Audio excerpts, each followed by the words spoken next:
Good morning dear students. मैं सुरेंद्र कुमार मौर्य आपके बीच synthesis फिर लेकर के मैं आया, क्योंकि अभी सिंथेसिस के कुछ पार्ट्स रिमेनिंग रह गए थे, अभी बाकी रह गए थे, तो उसको मैं आज कंप्लीट करने जा रहा हूं।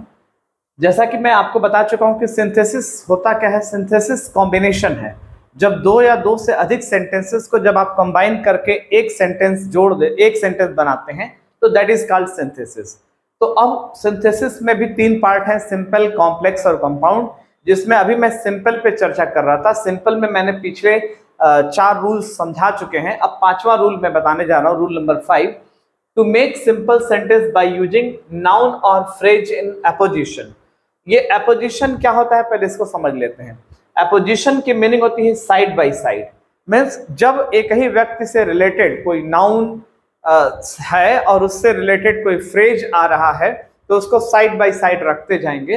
इसमें हम लोग यही सीखेंगे। तो एपोजिशन शब्द का मतलब जो ए से शुरू हो रहा है, तो इसका मतलब साइड बाय साइड होता है। एक ओ से शुरू होता है, अपोजिट जैसे बनता है अपोजिट, तो अपोजिशन वो विपक्ष होता है, वो अलग शब्द है।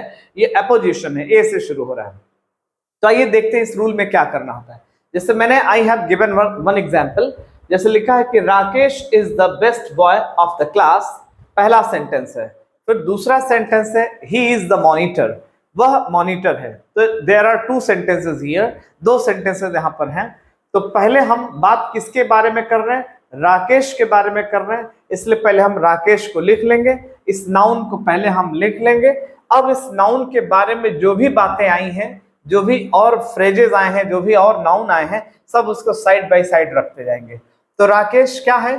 मॉनिटर है, तो वो द मॉनिटर हमने लिख दिया। फिर आपको बताया गया कि सिंपल का रूल है कि एक ही वर्ब होनी चाहिए, एक ही सब्जेक्ट होना चाहिए। तो राकेश के बगल में हम राकेश से जो बातें आई हैं, राकेश के लिए वो क्या आया है? वो मॉनिटर भी है। तो राकेश के बगल में हम लिख देंगे द मॉनिटर, फिर कॉमा करके लिखेंगे is the best boy of the class, वो क्लास का सबसे बेहतरीन लड़का है, सबसे अच्छा लड़का है। तो याद रखिएगा एक ही वर्ब होनी चाहिए। अब आइए कुछ और एग्जाम्पल देखते हैं। ऑब्जेक्ट एक से ज्यादा हो सकता है, लेकिन सब्जेक्ट एक ही होना चाहिए और मेन वर्ब भी एक ही होना चाहिए। एग्जाम्पल नंबर 2 जैसे आया, he visited Delhi, full stop. Delhi is the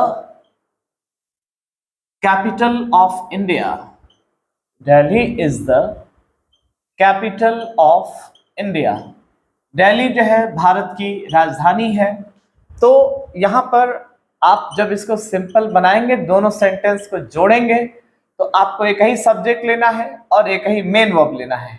तो आप लिखेंगे ही विजिटेड दिल्ली, और दिल्ली के बारे में क्या आया है? दिल्ली क्या है? The capital of India. तो दिल्ली के बाद में लिखेंगे the capital of India. Means ये याद रखिएगा कि उस नाउन के बारे में आया हुआ जो भी फ्रेज है, वो उस नाउन के बाद में रखेंगे। यहां पर the capital of India, Bharat की राजधानी कौन है? दिल्ली है। तो हम दिल्ली के बाद में इसको रख रहे हैं, उसके साइड में रख रहे हैं, साइड बाय साइड। इस रूल में यही पढ़ना है कि जो भी फ्रेजेस आ रहे हैं, वो उस नाउन के साइड बाय साइड रखना है, अपोजिशन में रखना है, उसके जस्ट बगल में रखना है। इसके पहले वाले में क्या था? राकेश के बारे में बात की गई थी, इसलिए राकेश के बारे में जो शब्द आया था द मॉनिटर, वो उसके बाद में लिखे थे। यहाँ पे दिल्ली के बारे में आया है ये शब्द, ये जो फ्रेज है। अच्छा, फ्रेज याद रखिएगा, फ्रेज क्या होता है? फ्रेज जैसे सेंटेंस होता है, सेंटेंस क्या होता है? Group of many words which gives it's complete sense, लेकिन जो अपना पूर्ण अर्थ व्यक्त करता है। उसी तरह फ्रेज भी होता है, कई शब्दों का ये समूह होता है, लेकिन ये सेंटेंस की तरफ अपना कंप्लीट अर्थ नहीं व्यक्त करता है। तो देखिए, ये द कैपिटल ऑफ इंडिया, ये पूरा मिलके ये फ्रेज है, और ये फ्रेज किसके लाया है? दिल्ली के लाया है, तो हम दिल्ली के बाद में रखेंगे। जरूरी नहीं है, ये याद रखिएगा कि अगर सब्जेक्ट से संबंधित है तो सब्जेक्ट के बाद में रखेंगे, अगर ऑब्जेक्ट से संबंधित है तो ऑब्जेक्ट के बाद में रखेंगे, जो फ्रेज उसके बारे में आ रहा है। एक और एग्जाम्पल देखते हैं। Example number 3, Indira Gandhi, Indira Gandhi, comma, means Indira Gandhi was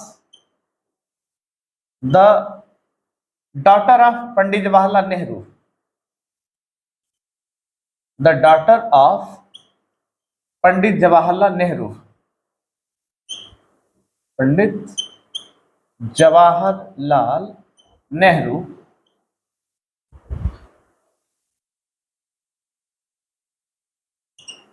she was the prime minister of India, she was the prime minister of India। तीसरा सेंटेंस है she was a great leader, she was a great leader, वो एक महान नेता थी। तो यहां पर आप देख रहे हैं कि ये सारी बातें किसके लिए कही गई हैं? सारी बातें जो है इंदिरा गांधी के लिए कही गई हैं। तो जब आप सिंपल सेंटेंस बनाएंगे, पहला सेंटेंस आया है Indira Gandhi was the daughter of Pandit Jawaharlal Nehru, ये पंडित जवाहरलाल नेहरू की बेटी थी। दूसरा सेंटेंस कह रहा है कि she was the prime minister of India, वो भारत की प्रधानमंत्री थी। थर्ड सेंटेंस कह रहा है कि she was the great leader. तो ये सारी बातें सब इंदिरा गांधी के लिए कही गई हैं, इसलिए पहले हम इंदिरा गांधी लिखेंगे, इंदिरा गांधी, फिर कॉमा करके साइड बाय साइड जो भी उनके बारे में बातें आई हैं वो हम लिखते जाएंगे। पहला फ्रेज है the daughter of Pandit Jawaharlal Nehru, the daughter of Pandit Jawaharlal Nehru,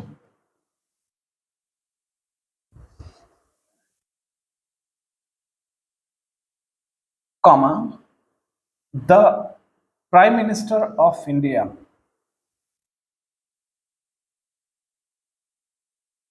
the prime minister of India was a great leader।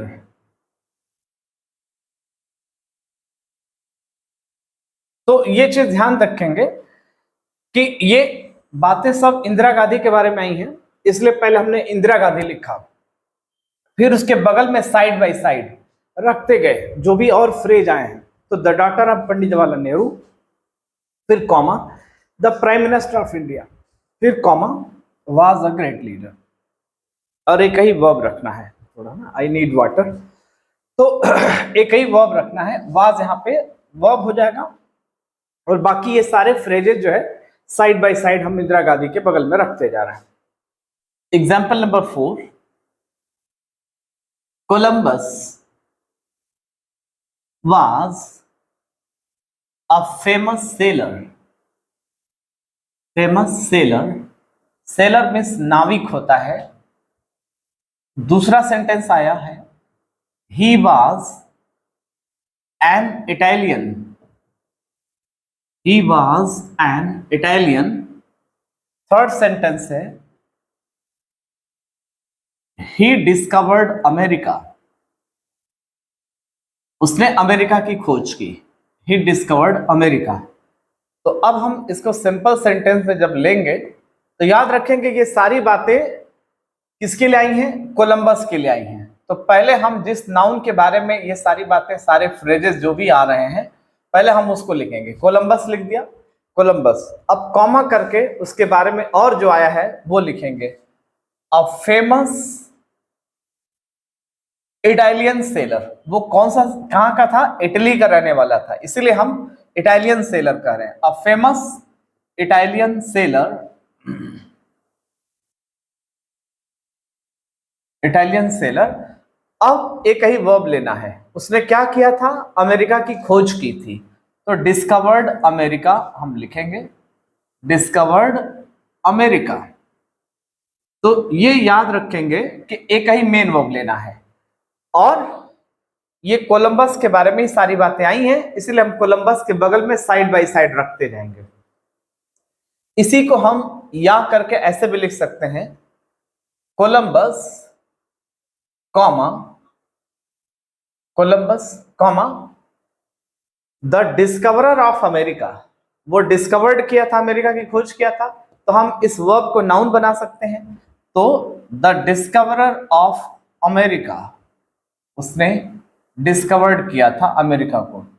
Discoverer of America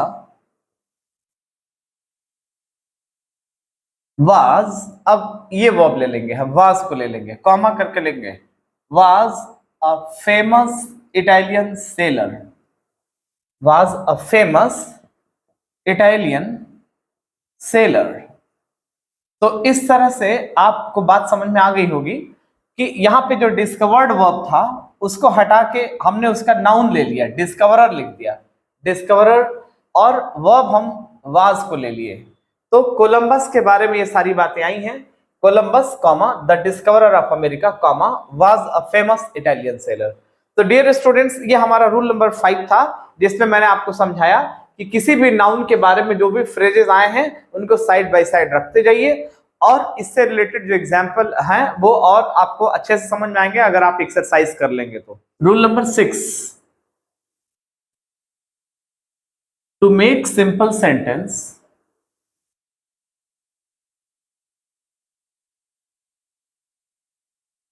by using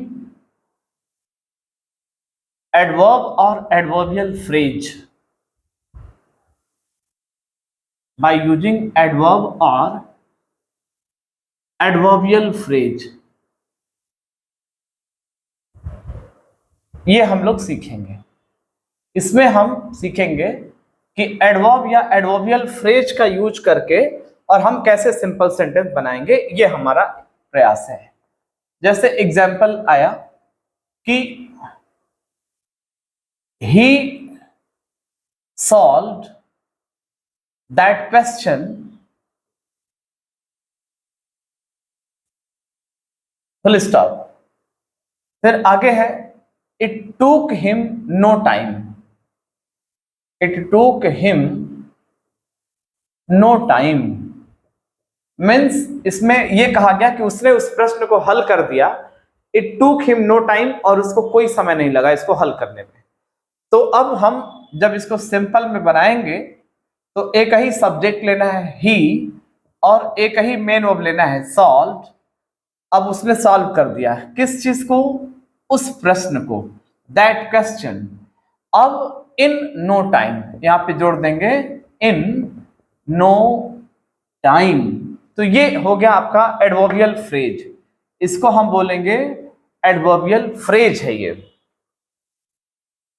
phrase का मतलब जिसमें एक से अधिक शब्दों का यूज किया गया है, ये एडवर्बियल फ्रेज हो गया। आइए कुछ एडवर्ब का भी यूज करके देखते हैं। जैसे Rana Pratap was the glory of Mewar, Rana Pratap was the glory of Mewar, full stop. There is no doubt about it, there is no doubt about it, इसमें कोई संदेह नहीं है, इस बारे में कोई डाउट नहीं है। तो जब हम इसको सिंपल में बनाएंगे तो ये बात किसके लिए कही गई है, राणा प्रताप के लिए। तो लिखेंगे Rana Pratap, Rana Pratap Rana Pratap was undoubtedly the glory of Mewar, या Rana Pratap was undoubtedly was. अब देयर इज नो डाउट, तो नो डाउट को हम हटा करके लिखेंगे अनडाउटेडली। जैसे पहले डाउट लिख लिया DOUBT, अनडाउट। अब EDLY जोड़ेंगे तो ये एडवर्ब बन गया आपका। और हमें क्या करना है, एडवर्ब का यूज करके या एडवर्बियल फ्रेज का यूज करके हमको लिखना है। तो एडवर्ब या एडवर्बियल फ्रेज। तो यहां पे Rana Pratap was undoubtedly the glory of Mewar, the glory of Mewar means sentence कह रहा है कि राणा प्रताप निसंदेह मेवाड़ के गौरव थे। ग्लोरी मीन्स गौरव या शान, मेवाड़ की शान थे, मेवाड़ के गौरव थे। तो यहां पर एडवर्ब का यूज किया गया है। आइए कुछ और सेंटेंसेस देखते हैं। सेंटेंस नंबर 3, अब तीसरा सेंटेंस देखते हैं। जैसे the tree was cut down, पेड़ को काट डाला गया। The tree was cut down, पेड़ को काट डाला गया। और द कटिंग वॉज स्लो, जो कटाई चल रही थी वो धीमे चल रही थी। The cutting was slow. तो अब जो है पेड़ को कैसे काटा गया? धीरे धीरे। तो अब ये स्लो क्या है आपका? एडजेक्टिव। और जब एडजेक्टिव में एल वाई जोड़ देते हैं तो एडवर्ब बन जाता है। तो अब आप इसको सिंपल में जब बनाएंगे तो ऐसे लिखेंगे, the tree was cut down slowly, या the tree was slowly cut down, धीरे धीरे काट डाला गया पेड़ को। तो the tree was slowly, slowly means धीरे धीरे, इसको क्या कर दिया गया? काट डाला गया। The tree was slowly cut down. तो अब ये स्लोली आपका क्या है? ये एडवर्ब है। तो हमें यही करना है कि एडवर्ब का यूज करके सेंटेंस को सिंपल सेंटेंस बनाना है। जैसे अभी आ गया कि द वर्क, जैसे द सनसेट, सूर्य डूब गया, full stop. The work was not completed, जो कार्य था अभी समाप्त नहीं हुआ था, पूरा नहीं हुआ था। The work was not completed. तो यहां पर आप मिला करके बोलेंगे तो अब इसको ये कहेंगे कि सूर्यास्त तक कार्य समाप्त नहीं पूरा हुआ था। तो the work was not completed, main sentence यही है आपका, the work was not completed by sunset. Bye means तक, सनसेट, बाय सनसेट। तो याद रखेंगे ये बाय सनसेट यहां पर सूर्यास्त तक, इसको एडवर्बियल फ्रेज बोलेंगे। तो कार्य अभी पूरा नहीं हुआ था, सूर्यास्त तक पूरा नहीं हुआ था। एक और सेंटेंस देखते हैं, he did his work. He did, do का ये सेकेंड फॉर्म है डिड, उसने किया अपना कार्य। ही डिड हिज वर्क, और वो इस चीज को लेके सावधान नहीं था। He was not careful about it, वो इस चीज को लेके केयरफुल नहीं था, सावधान नहीं था। तो अब उसने इस कार्य को कैसे किया? लापरवाही से किया। मतलब वो नॉट केयरफुल था, वो सावधान नहीं था। इसका मतलब क्या था? वो केयरलेस था, केयरलेसली उसने इस कार्य को किया। तो अब आप इसको लिखेंगे, एक ही सब्जेक्ट लेना, एक ही मेन वर्ब है। तो ये जो डिड है ना, ये डू का सेकंड फॉर्म है, ये मेन वर्ब है। तो ही डिड, उसने किया किस चीज को? अपने कार्य को। He did his work. अब कैसे किया? केयरलेसली किया। मीन्स आप अगर वो केयरफुल नहीं था, इसका मतलब वो क्या था? केयरलेस था, लापरवाह था। और इस में जब ऐसे ही जैसे ही आप एल वाई जोड़ेंगे तो ये एडवर्ब बन जाएगा।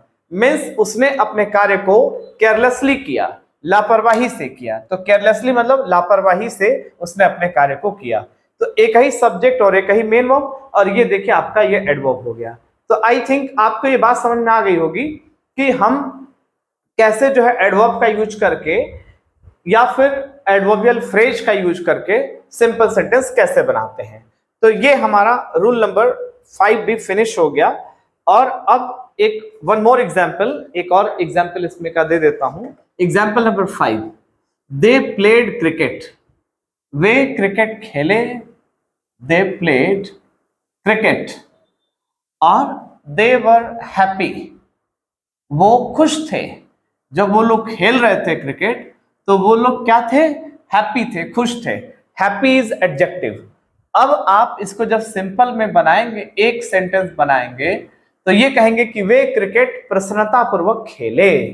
तो दे सब्जेक्ट हो गया और प्लेड आपका मेन वर्ब हो गया, एक ही मेन वर्ब होना चाहिए। और हैप्पी में आपने क्या जोड़ दिया? एल वाई जोड़ दिया, हैप्पीली। तो ये आपका एडवर्ब बन गया। और हमें यही सीखना है कि एडवर्ब का यूज करके सिंपल सेंटेंस बनाना। तो दे प्लेड, सॉरी क्रिकेट तो मिस हो गया, they played cricket, way cricket खेले। और कैसे खेले? प्रसन्नता पूर्वक खेले। हैप्पीली खेले। तो जब हैप्पीली आपने लिख दिया तो ये आपका एडवर्ब हो गया, और एडवर्ब ऑफ मैनर है ये बताता है कि उस कार्य को कैसे उन लोगों ने किया। तो उन लोगों ने खेलने का काम किया, क्रिकेट को खेला, तो किस तरह से खेला या कैसे खेला, प्रसन्नता पूर्वक खेला, हैप्पीली खेला। तो ये हैप्पीली यहाँ पर एडवर्ब हो गया। तो इस तरह से डियर स्टूडेंट्स ये rule number 6 has been over. अब मैं आपको रूल नंबर 7 की तरफ ले चल रहा हूं, और उसमें ये हम सिंपल को अब आज हम फिनिश कर देंगे। अगला है rule number 7, to make simple sentence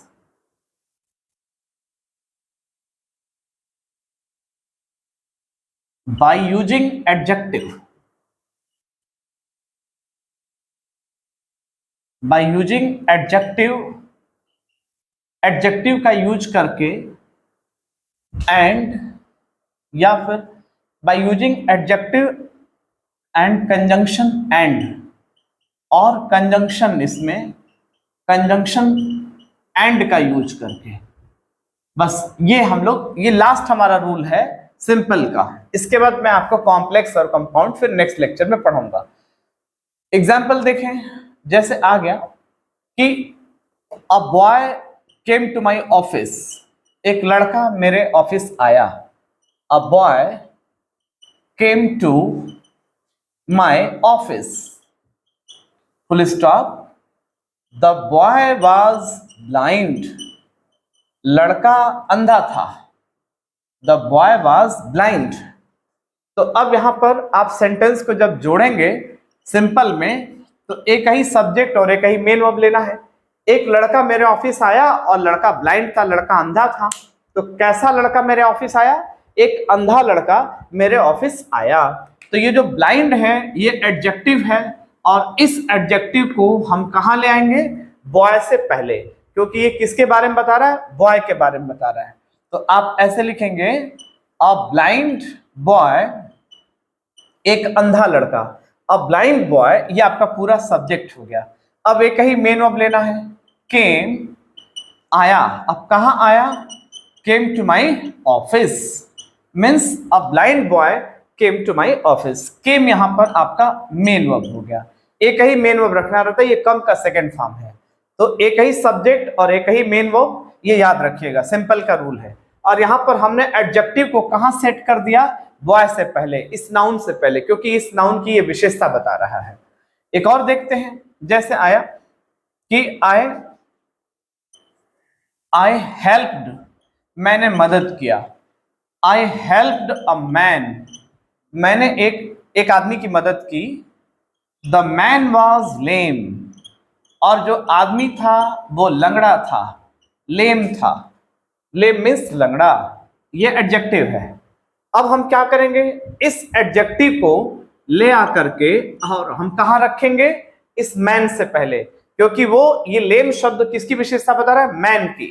तो अब जब आप सिंपल में इसको जोड़ेंगे, सिंपल में बनाएंगे, तो आई हेल्प्ड, मैंने मदद करी, किसकी? एक लंगड़े आदमी की। तो आई helped a lame man, I helped a lame man. तो लेम एडजेक्टिव हो गया, और ये इस मैन की विशेषता बता रहा है। तो इस बार हमने देखा कि अगर कोई एडजेक्टिव आया है तो उस नाउन के पहले रख दीजिए। तो ये हमारा और तीसरा एग्जाम्पल, जिसमें हम कंजंक्शन एंड का यूज करके देखेंगे। अभी तो हम एडजेक्टिव के बारे में बात किए, अब एंड को भी दिखाएंगे, उसको भी हम यूज कर सकते हैं। जैसे example number 3, I bought a pen, full stop. I bought a pencil, मैंने एक पेन खरीदी, फिर मैंने एक पेंसिल भी खरीदी। I bought a pen, I bought a pencil also, मैंने एक पेंसिल भी खरीदी। तो अब मैंने दो चीजें खरीदी हैं। क्या क्या चीजें खरीदी हैं? एक पेन और एक पेंसिल। तो जो दो चीजें हैं उन दोनों को हम जोड़ देंगे एंड से। तो आई एक ही सब्जेक्ट हो गया, और बॉट आपका मेन वर्ब हो गया। एक ही मेन वर्ब होना चाहिए सिंपल सेंटेंस में। तो और ऑब्जेक्ट, मैंने कहा था कि ऑब्जेक्ट में be more than one. means in simple sentence there should be singular subject and singular main verb, object may be more than one, means object आपका पेन भी है और पेंसिल भी है। अब इन दोनों को हम एंड से जोड़ देंगे, तो I bought a pen and a pencil, मैंने एक पेन और पेंसिल खरीदा। तो ये दो नाउन को हमने किससे जोड़ दिया, एंड से जोड़ दिया। तो एंड यहाँ पर कंजंक्शन है, लेकिन ये दो सेंटेंस को नहीं जोड़ रहा है, दो नाउन को जोड़ रहा है। तो ये याद रखिएगा कि अगर एंड दो नाउन को जोड़ेगा तो ये सिंपल में माना जाएगा। अगर यही एंड दो क्रियाओं को जोड़ देगा, दो मेन वर्ब को जोड़ देगा, तब वो कंपाउंड मान लिया जाएगा, तब वो सिंपल नहीं माना जाएगा।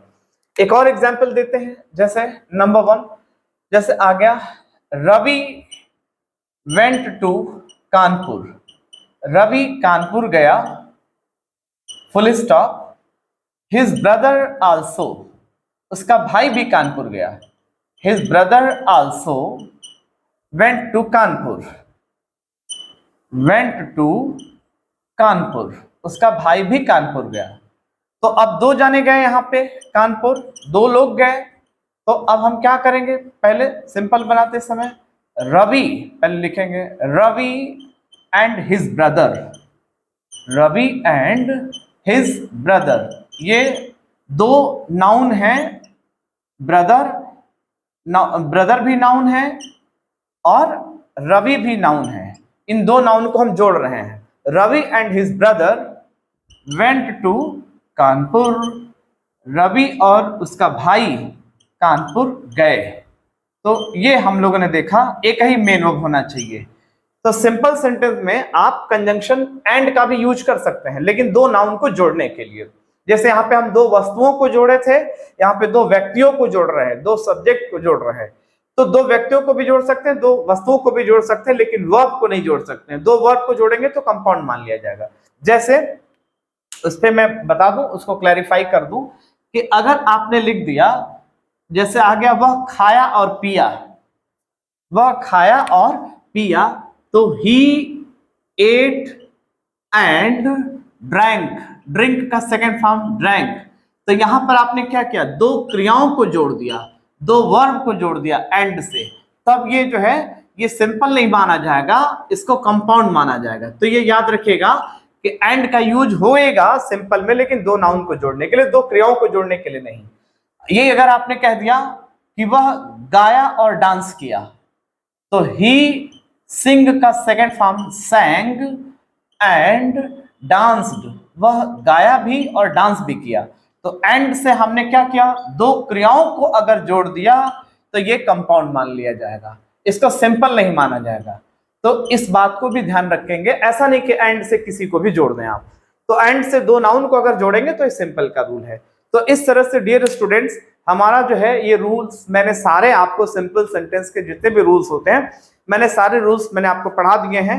और मैं आपको नेक्स्ट लेक्चर में I will teach you how to make complex and compound sentences. अब वो मैं आपको पढ़ाऊंगा अगले लेक्चर में। तो आज के लिए इतना ही, that's all today. Thanks for watching this video, stay healthy and be happy. My good wishes are always with you. Thank you.